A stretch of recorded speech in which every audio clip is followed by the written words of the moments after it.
प्यारे बच्चों नमस्कार। आज की ऑनलाइन क्लास में आपका स्वागत है। प्यारे बच्चों, आज हम सेट 3 विज्ञान कक्षा 8 का जो एग्जाम आपका हुआ था उसको हल करेंगे। तो पेपर हल करने से पहले जिन बच्चों ने चैनल को सब्सक्राइब नहीं कर रखा, सब्सक्राइब कर लें, लाइक करते हैं, शेयर करते हैं। तो शुरू करते हैं आज की इस क्लास का पहला प्रश्न। आपके सेट में पहले प्रश्न में क्या पूछा हुआ था प्यारे बच्चों?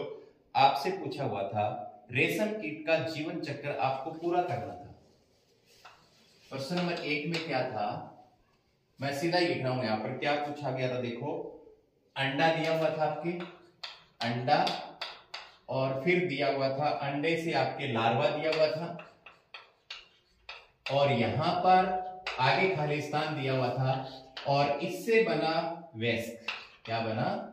वयस्क। तो इस खालिस्तान में क्या आएगा? तो प्यारे बच्चों आपको पता है क्या बनता है, अंडा बनता है, लार्वा बनता है, लार्वे के बाद में प्यूपा आता है। क्या आता है? प्यूपा। तो आपका ऑप्शन नंबर कौन सा सही हो जाएगा? पहले का उत्तर हो जाएगा सी नंबर ऑप्शन, प्यूपा। ठीक है। इसके बाद में प्रश्न नंबर 2 में आपसे क्या पूछा गया था? प्रश्न नंबर 2 में पूछा गया था दो वस्तुएं एक दूसरे को प्रतिकर्षित करती हैं, यह प्रतिकर्षण किसके कारण हो सकता है? तो आपने देखा होगा जब दो चुंबकों को हम पास में लाते हैं तो समान ध्रुव एक दूसरे को प्रतिकर्षित करते हैं, और जब दो आवेशों को भी हम पास में लाते हैं, जैसे धन आवेश के पास आएगा तो प्रतिकर्षित करेगा, ऋण आवेश के पास आएगा तो प्रतिकर्षित करेगा, उस समय कौन सा बल होता है? स्थिर विद्युत बल होता है। तो इसका डी ऑप्शन आएगा आपके दूसरे में। क्या आएगा? स्थिर विद्युत बल। मैं सीधा ही आंसर आपको बता रहा हूं प्रश्न बोल के, सीधे क्या होगा? स्थिर विद्युत बल। पहले चुंबकीय तथा स्थिर विद्युत बल, ये उत्तर हो जाएगा इसका। ठीक है। दोनों में ही क्या होता है, दो वस्तुएं एक दूसरे को प्रतिकर्षित कब करती हैं? या तो वो चुंबक होंगी दोनों, तो उन पर एक उत्तरी सिरा होगा और एक दक्षिणी सिरा होगा, तो समान सिरे एक दूसरे को प्रतिकर्षित करेंगे, इसमें समान आवेश एक दूसरे को प्रतिकर्षित करेंगे। आगे प्रश्न नंबर 3। प्रश्न नंबर 3 में क्या पूछा हुआ था? मधुमेह से पीड़ित व्यक्ति में किस हार्मोन की कमी होती है? मधुमेह, जिसको हम शुगर भी कहते हैं, डायबिटीज भी कहते हैं।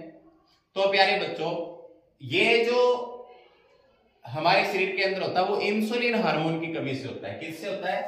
इंसुलिन हार्मोन की कमी से। तो इसका आंसर आ जाएगा इंसुलिन। ये हार्मोन जो होता है हमारे रक्त के अंदर शर्करा की मात्रा को नियंत्रित करता है। अगर इस हार्मोन की कमी होगी तो क्या हो जाएगा? हमें जो मधुमेह रोग है वो हो जाएगा। आगे है प्रश्न नंबर 4। प्रश्न नंबर 4 में पूछा हुआ है टेडपोल से वयस्क मेंढक बनने। टेडपोल से वयस्क मेंढक बनने के लिए कौन सा, टेडपोल से वयस्क मेंढक में परिवर्तित कायांतरित होने के लिए कौन सा तत्व पानी में उपलब्ध होना चाहिए? इसका आंसर आपको देना था। ये कब होता है? ये होता है अगर पानी में आयोडीन होगा। तो क्या होगा? आयोडीन अगर पानी के अंदर होगा तो टेडपोल वो वयस्क में बदल पाएगा। इसका ऑप्शन डी सही हो जाएगा। इस आयोडीन का क्या काम है? आयोडीन थायरोक्सिन हार्मोन का उत्पादन करता है, जिससे क्या होता है?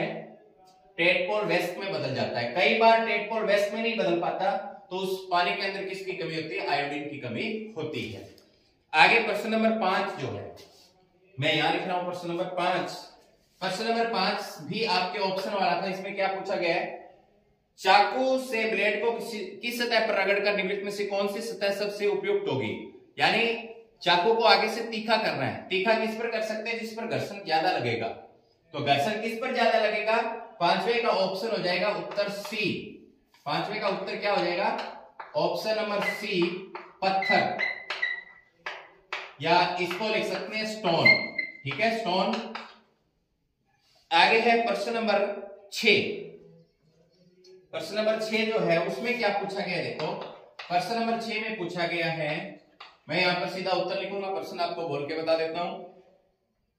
शुष्क मौसम में सिंथेटिक फाइबर से बने कपड़े अक्सर त्वचा से चिपक जाते हैं, इस घटना के लिए कौन सा बल जिम्मेदार है? तो प्यारे बच्चों, हम शुष्क मौसम में अपने कपड़े उतारते हैं ना, तो हमारे कपड़े क्या आपस में शरीर से रगड़ने के कारण से आवेशित हो जाते हैं, जिसके कारण से वो शरीर से चिपक जाते हैं। तो ऐसा आवेशन के कारण होता है। और कौन सा बल लगता है उसमें? स्थिर विद्युत बल लगता है। कौन सा बल लगता है?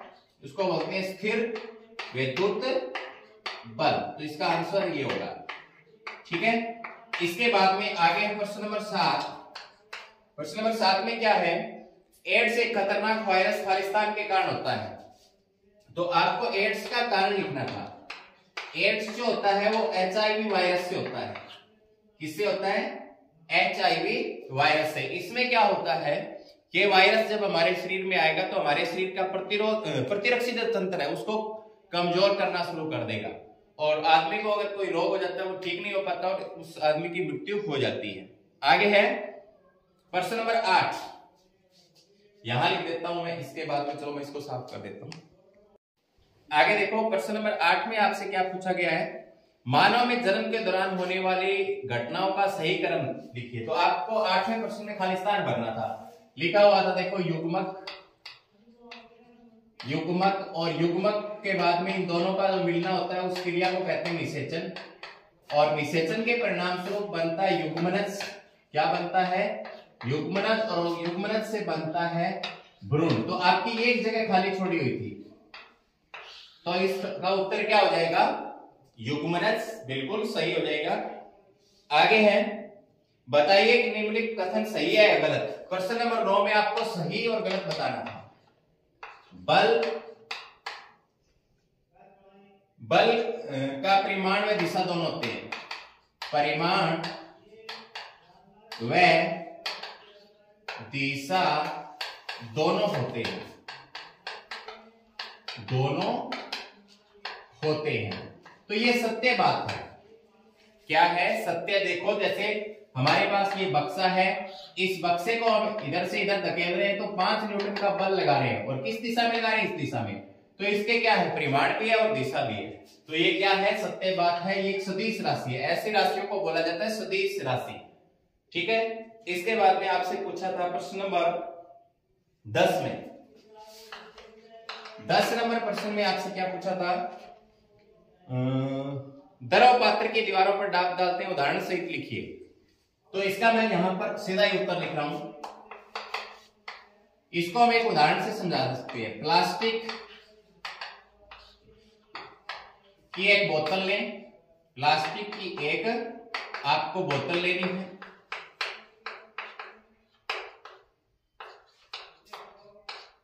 उस प्लास्टिक की बोतल पर, प्लास्टिक की बोतल पर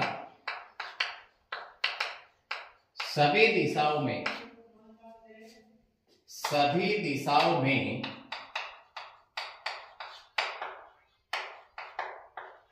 4 छिद्र समान ऊंचाई पर करें, समान ऊंचाई पर निकालें। बोतल में पानी डालें, बोतल में पानी आपको डालना है। आप देखते हैं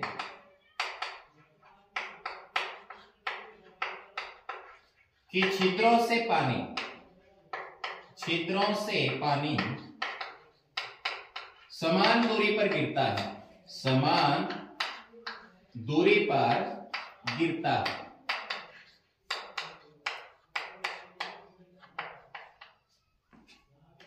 इसका मतलब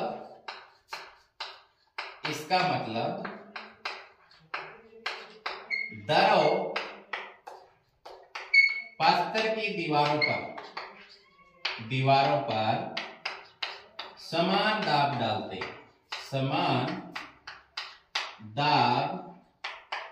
हैं,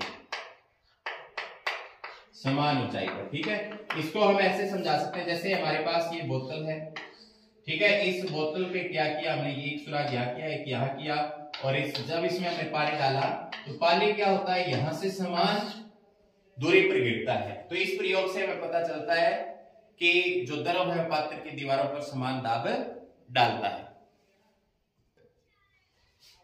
आगे प्रश्न नंबर 11 में आपसे पूछा गया, क्या आप यौनारंभ में होने वाले परिवर्तनों के बारे में जानते हैं? 20 से 30 शब्दों में लिखिए। तो यहां पर यौनारंभ में होने वाले परिवर्तन, यौनारंभ में होने वाले परिवर्तन आपको लिखने थे, होने वाले परिवर्तन। तो आप लिख सकते हैं, सबसे पहले यौनारंभ में क्या होता है, अचानक से वृद्धि होती है शरीर के अंदर। लड़के और लड़कियों में तो लिख सकते हैं शारीरिक वृद्धि, शारीरिक वृद्धि लिख सकते हैं। इसके बाद में लिख सकते हैं, शारीरिक वृद्धि के बाद में जनन परिपक्वता लिख सकते हैं। जनन परिपक्वता इसमें आ जाती है, नर से शुक्राणु, मादा से अंडाणु बनना शुरू हो जाते हैं। इसके बाद में हम लिख सकते हैं स्वेद व तेल ग्रंथियों का विकास। इन ग्रंथियों का विकास जब होगा तो क्या होगा, लड़के और लड़कियों दोनों के चेहरे पर कील मुहासे होना शुरू हो जाते हैं। इसके बाद में हम लिख सकते हैं लड़कों में दाढ़ी मूंछों का आना, लड़कों में दाढ़ी मूंछों का आना।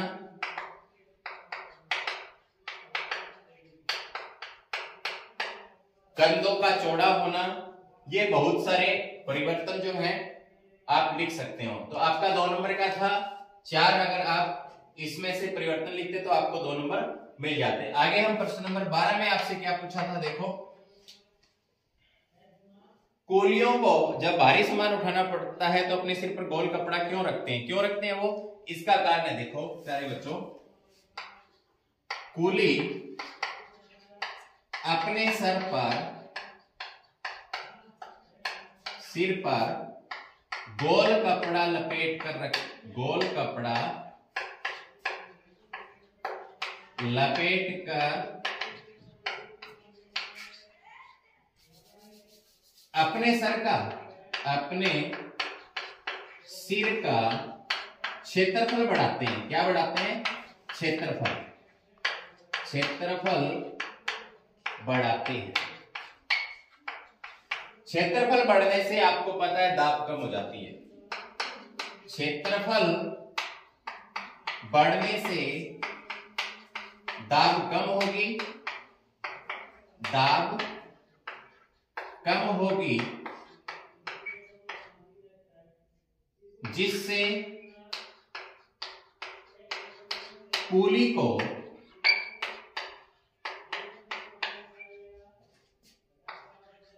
वजन उठाने में आसानी होगी, उठाने में आसानी होगी।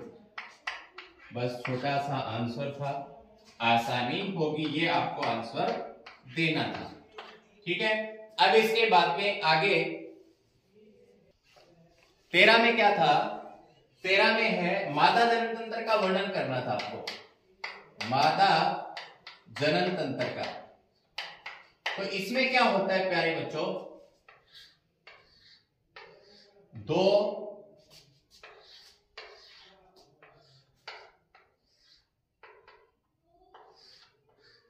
इस तरीके से आपको उसका चित्र बनाना था। ये अंडाशय होते हैं, 2 जोड़ी दोनों तरफ इधर वाला अंडाशय,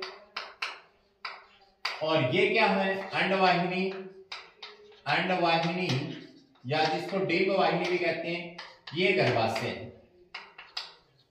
तो आपने ये लिख दिया होगा, पहले आपको लिखना था अंडाशय, अंडाशय के बारे में लिखना था, तो ज्यादा नहीं लिखना था। अंडाशय में क्या बनते हैं, अंडाणु बनते हैं। क्या बनते हैं, अंडाणु। अंडाणु यहां से बन करके इस अंडवाहिनी में आते हैं। तो ये अंडवाहिनी है, अंडवाहिनी के अंदर क्या है, ये शुक्राणु से मिलकर निषेचन करते हैं और फिर ये किस में आते हैं, गर्भाशय में आते हैं। तो इतना ही आपको इसमें लिखना था, ये वर्णन आपको करना था। ये 5 नंबर का था। इसका अथवा भी दिया हुआ था 13 और 14 में से आपको एक करना था। प्रश्न नंबर 14 में क्या है? 14 में आपको एक चित्र दिया हुआ था, मैं यहां बना देता हूं। ग्रंथियों के नाम लिखने थे। इस तरीके से आपके यहां पर 2 ग्रंथियां दी हुई थी। इस ग्रंथि का नाम लिखना था, तो आपको पता है सर में यहां कौन सी ग्रंथि होती है? पीयूष ग्रंथि होती है। कौन सी ग्रंथि? पीयूष ग्रंथि। और यहां गले में ग्रंथि का पूछा हुआ था, तो 2 नंबर पे यहां गले में कौन सी ग्रंथि होती है? थायराइड ग्रंथि होती है। थायराइड ग्रंथि होती है। इसके बाद में आपसे यहां पर पूछा हुआ था एक ग्रंथि, 2 ग्रंथियां थी यहां पर।